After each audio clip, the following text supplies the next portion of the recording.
नमस्कार दोस्तों, आप सभी को अपने ही YouTube चैनल निरंजन गुरु में स्वागत है। मैं हूं मनीष यादव और आज की इस वीडियो में लेकर आया हूं क्लास 10th का ऑब्जेक्टिव क्वेश्चन जो कि पॉलिटिकल साइंस के लेसन 2 से है। अगर आप भी इस बार एग्जाम देने वाले हैं तो इस वीडियो को शुरू से लेकर अंत तक जरूर देखें और इस चैनल को सब्सक्राइब कर लें ताकि ऑल नोटिफिकेशन आपको मिलता रहे। तो चलिए दोस्तों, बिना समय गवाए हुए हम लोग क्वेश्चन की ओर आगे बढ़ते हैं। क्वेश्चन 1 में आते हैं। क्वेश्चन 1 में है संघ सरकार का उदाहरण है।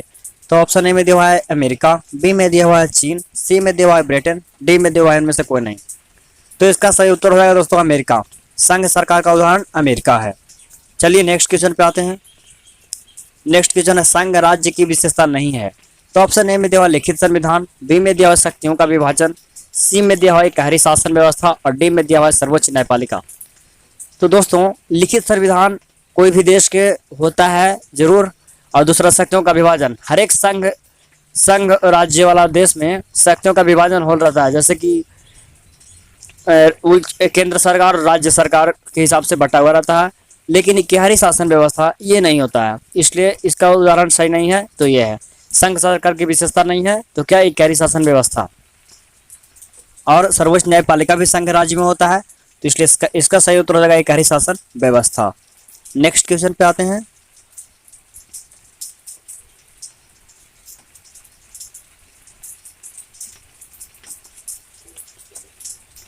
इसमें भारत में संघ एवं राज्यों के बीच अधिकारों का विभाजन कितनी सूचियों में हुआ है। तो भारत में संघ और राज्यों का विभाजन 3 सूची में हुआ दोस्तों। इसका उत्तर हो जाएगा 3 सूची। चलिए नेक्स्ट क्वेश्चन पे आते हैं। सत्ता में भागीदारी की सर्वोत्तम प्रणाली कहाँ विकसित की गई है। तो ऑप्शन ए में दे रहा है श्रीलंका, बी में दिया हुआ है भारत, सी में दिया हुआ है बेल्जियम और डी में दिया हुआ है पाकिस्तान। तो इसका सही उत्तर हो जाएगा दोस्तों बेल्जियम, यानी कि सत्ता में भागीदारी की सर्वोत्तम प्रणाली बेल्जियम में विकसित की गई है। नेक्स्ट क्वेश्चन पे आते हैं। बेल्जियम में सत्ता की भागीदारी के संदर्भ में सही बयान क्या है। बेल्जियम में सत्ता की भागीदारी के संदर्भ में सही बयान क्या है। तो ऑप्शन ए में दे रहा है बहुसंख्यकों का प्रभुत्व बनाए रखने का प्रयास, बी में दिया हुआ है फ्रेंच भाषा अल्पसंख्यकों के हितों की उपेक्षा, सी में दिया हुआ है संघीय शासन व्यवस्था अपनाकर देश को भाषा के आधार पर टूटने से बचाना और डी में दिया हुआ है क्षेत्रीय हितों को नजरअंदाज करना। तो इसका सही उत्तर हो जाएगा दोस्तों संघीय शासन व्यवस्था अपनाकर देश को भाषा के आधार पर टूटने से बचाना। चलिए नेक्स्ट क्वेश्चन पे आते हैं। क्वेश्चन नंबर 6 है सत्ता में भागीदारी की आवश्यकता कहाँ पड़ती है। तो ऑप्शन ए में दिया हुआ क्षेत्र भाषा और जाति के आधार पर बटे समाज में, बी में दिया हुआ क्षेत्रीय विभाजन वाले बड़े राज्य में, सी में दिया हुआ प्रत्येक लोकतांत्रिक राज्य में और डी में दिया उपयुक्त सभी। तो इसका उत्तर हो जाएगा दोस्तों सभी, यानी कि ये सभी सत्ता में भागीदारी की आवश्यकता हर एक जगह पड़ती है। क्षेत्र भाषा और जाति के आधार पर बटे हुए समाज में भी पड़ता है, क्षेत्रीय विभाजन वाले बड़े राज्य में भी सत्ता की भागीदारी की जरूरत पड़ता है और प्रत्येक लोकतांत्रिक जो भी लोकतांत्रिक देश है सभी में सत्ता के भागीदारी की जरूरत है। तो इसलिए इसका उत्तर हो जाएगा सभी। नेक्स्ट क्वेश्चन पे आते हैं। संघीय व्यवस्था में सरकार कैसी होती है। तो ऑप्शन ए में दिया हुआ एक दलीय, बी में दिया हुआ द्विदलीय, सी में दिया हुआ बहुदलीय और डी में दिया हुआ इनमें से कोई नहीं। तो इसका सही उत्तर हो जाएगा दोस्तों बहुदलीय, यानी कि संघीय व्यवस्था में सरकार कैसी होती है। तो संघीय व्यवस्था में सरकार बहुदलीय होती है। नेक्स्ट क्वेश्चन पे आते हैं। भारत में संघ एवं राज्यों के बीच अधिकारों का विभाजन कौन कौन सूचियों में हुआ है। तो ऑप्शन ए में दिया हुआ संघीय सूची में, बी में दिया हुआ राज्य सूची में और सी में दिया हुआ संघीय सूची, राज्य सूची और समवर्ती सूची, तीनों दिया हुआ है और डी में दिया हुआ इनमें से कोई नहीं। तो इसका सही उत्तर हो जाएगा दोस्तों संघीय सूची में। तो चलिए संघीय सूची, राज्य सूची और समवर्ती सूची तीनों में विभाजन हुआ है। नेक्स्ट क्वेश्चन पे बढ़ते हैं दोस्तों। लोकसभा में निर्वाचन के लिए कुल सीटों की संख्या कितनी है। तो लोकसभा के निर्वाचन के लिए कुल सीटों की संख्या 543 है दोस्तों। नेक्स्ट क्वेश्चन पे आते हैं। समवर्ती सूची में किसे रखा जाता है। तो समवर्ती सूची में केंद्र और राज्य दोनों को, बी में दिया हुआ राज्य को, सी में दिया हुआ केंद्र को और डी में दिया हुआ इनमें से कोई नहीं। तो इसका सही उत्तर हो जाएगा केंद्र एवं राज्य दोनों को। समवर्ती सूची में केंद्र एवं राज्य दोनों को रखा जाता है। नेक्स्ट क्वेश्चन पे आते हैं दोस्तों। कौन से संशोधन अधिनियम द्वारा सरकार का तीसरा स्तर बनाया गया था। तो ऑप्शन ए में दिया हुआ है 71वां संशोधन, बी में दिया हुआ है 72वां संशोधन, सी में दिया हुआ है 64वां संशोधन और डी में दिया हुआ 73वां संशोधन। तो इसका सही उत्तर हो जाएगा दोस्तों 73वां संशोधन। नेक्स्ट क्वेश्चन पे आते हैं। निम्न में से कौन सा पंचायती राज व्यवस्था का दूसरा स्तर है। तो ऑप्शन ए में दिया हुआ पंचायत समिति, बी में दिया हुआ ग्राम पंचायत, सी में दिया हुआ जिला पंचायत और डी में दिया हुआ नगर पालिका। तो इसका उत्तर हो जाएगा दोस्तों पंचायत समिति। पंचायत राज व्यवस्था का दूसरा स्तर जो है वो पंचायत समिति है। नेक्स्ट क्वेश्चन पे आते हैं। पंचायती राज व्यवस्था सबसे पहले किस राज्य में लागू किया गया? तो ऑप्शन ए में दिया हुआ है बिहार में, बी में दिया हुआ है उत्तराखंड में, सी में दिया हुआ है राजस्थान में, डी में दिया हुआ है हैदराबाद में। तो दोस्तों हो जाएगा राजस्थान। पंचायती राज व्यवस्था सबसे पहले राजस्थान में लागू किया गया था। नेक्स्ट क्वेश्चन पे आते हैं। ग्राम कचहरी का प्रधान कौन होता है? ग्राम कचहरी का प्रधान कौन होता है? तो ऑप्शन ए में है पंच, बी में है प्रमुख, सी में है सरपंच, डी में है न्याय मित्र। तो इसका उत्तर हो जाएगा दोस्तों सरपंच। ग्राम कचहरी का प्रधान कौन होता है? तो ग्राम कचहरी का प्रधान सरपंच होता है। नेक्स्ट क्वेश्चन पे बढ़ते हैं दोस्तों। आज़ादी के पहले भारत में कितने रियासत थी? तो ऑप्शन ए में है 550, बी में है 565, सी में है 563 और डी में है 570। तो आज़ादी के पहले दोस्तों 563 रियासत थी, यानी कि 1947 तक भारत में कितने रियासत है? तो 563। नेक्स्ट क्वेश्चन पे आते हैं दोस्तों। भारत कब आज़ाद हुआ? तो दोस्तों भारत 15 अगस्त 1947 को आज़ाद हुआ। नेक्स्ट क्वेश्चन पे आते हैं। कानून बनाने का अधिकार किसे दिया गया है? तो ऑप्शन ए में दिया हुआ है केंद्र सरकार को, बी में दिया हुआ है राज्य सरकार को, सी में दिया इनमें से दोनों को, डी में दिया इनमें से कोई नहीं। तो दोस्तों कानून बनाने का अधिकार केंद्र सरकार को दिया गया है, तो इसका उत्तर हो जाएगा केंद्र सरकार को। नेक्स्ट क्वेश्चन पे आते हैं। वेस्ट इंडीज में वेस्ट इंडीज संघ की स्थापना कब की गई? तो ऑप्शन ए में दिया हुआ है 1958 में, बी में दिया हुआ है 1960 में, सी में दिया हुआ 1965 में और डी में दिया हुआ 1955 में। तो वेस्ट इंडीज में वेस्ट इंडीज संघ की स्थापना 1958 में किया गया था, इसलिए इसका उत्तर हो जाएगा 1958।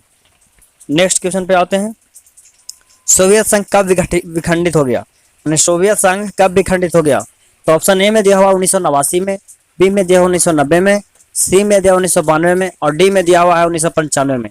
तो सोवियत संघ 1989 में विखंडित हो गया था दोस्तों, इसलिए इसका उत्तर हो जाएगा 1989। सोवियत संघ 1989 में विखंडित हो गया। नेक्स्ट क्वेश्चन पे आते हैं। भारत के कितने प्रतिशत आबादी हिंदी भाषा बोलते हैं? तो ऑप्शन ए में दिया हुआ है 50%, बी में दिया हुआ है 60%, सी में दिया हुआ है 40%, डी में दिया हुआ है 65%। तो इसका सही उत्तर हो जाएगा दोस्तों 40%। भारत में सबसे अधिक हिंदी भाषा बोली जाती है, जो कि 40% बोलते हैं लोग। तो चलिए नेक्स्ट क्वेश्चन पे चलते हैं। इसीलिए भारत की राष्ट्रीय भाषा भी हिंदी है। नेक्स्ट क्वेश्चन को देखते हैं। भारतीय संविधान में कितने भाषा को जोड़ा गया है? तो ऑप्शन ए में दिया 25 भाषा को, बी में दिया 30 भाषा को, सी में दिया 24 भाषा को, डी में दिया 22 भाषा को। तो इसका सही उत्तर रहेगा दोस्तों 22 भाषा को, यानी कि भारतीय संविधान में 22 भाषा को जोड़ा गया है। नेक्स्ट क्वेश्चन पे आते हैं। भारत की आत्मा कहाँ बसती है? तो ऑप्शन ए में दिया हुआ दिल्ली में, बी में दिया हुआ शहर में, सी में दिया हुआ गाँव में और डी में दिया हुआ पंजाब में। तो भारत की आत्मा गाँव में बसती है दोस्तों, इसका आंसर हो जाएगा गाँव में। नेक्स्ट क्वेश्चन पे आते हैं। राष्ट्रपिता किसे कहा जाता है? तो ऑप्शन ए में दिया हुआ डॉक्टर राजेंद्र प्रसाद को, बी में दिया हुआ पंडित नेहरू को, सी में दिया हुआ महात्मा गांधी को, डी में दिया हुआ भगत सिंह को। तो हम लोग जानते हैं दोस्तों कि राष्ट्रपिता महात्मा गांधी को कहा जाता है, इसका उत्तर हो जाएगा महात्मा गांधी। नेक्स्ट क्वेश्चन पे आते हैं। राजस्थान में पंचायती राज व्यवस्था कब लागू किया गया? तो ऑप्शन ए में दिया हुआ 2 अक्टूबर 1959 को, बी में दिया हुआ 2 अक्टूबर 1960 को, सी में दिया हुआ है 2 अप्रैल 1961 को और डी में दिया 8 मार्च 1965 को। तो इसका उत्तर हो जाएगा दोस्तों 2 अक्टूबर 1959 को, यानी कि राजस्थान में पंचायती राज का व्यवस्था 2 अक्टूबर 1959 ईस्वी को बलवंत राय मेहता द्वारा किया गया था दोस्तों। चलिए नेक्स्ट क्वेश्चन पे आते हैं।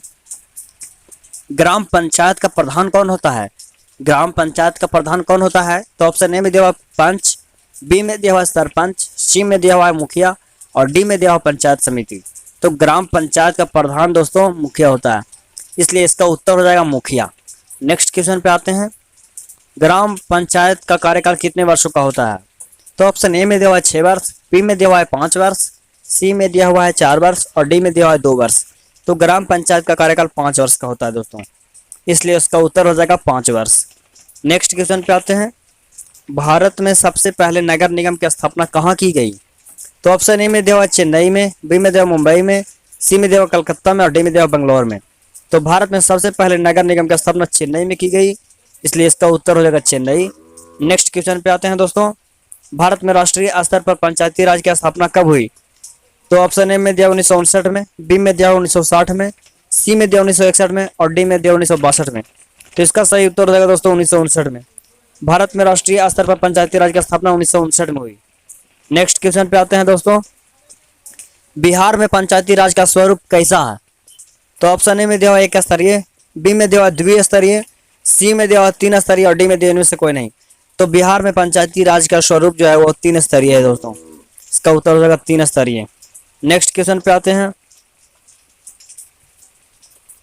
बिहार या भारत में पंचायती राज अधिनियम के अंतर्गत महिलाओं के लिए कितने प्रतिशत सीटों का आरक्षण है? तो इसमें उत्तर हो जाएगा दोस्तों 50%। बिहार या भारत में पंचायती राज व्यवस्था में महिलाओं के लिए जो आरक्षण सीट का है वो 50% है, यानी कि आधा आधा पुरुष और आधा महिला के लिए सीट आरक्षित है।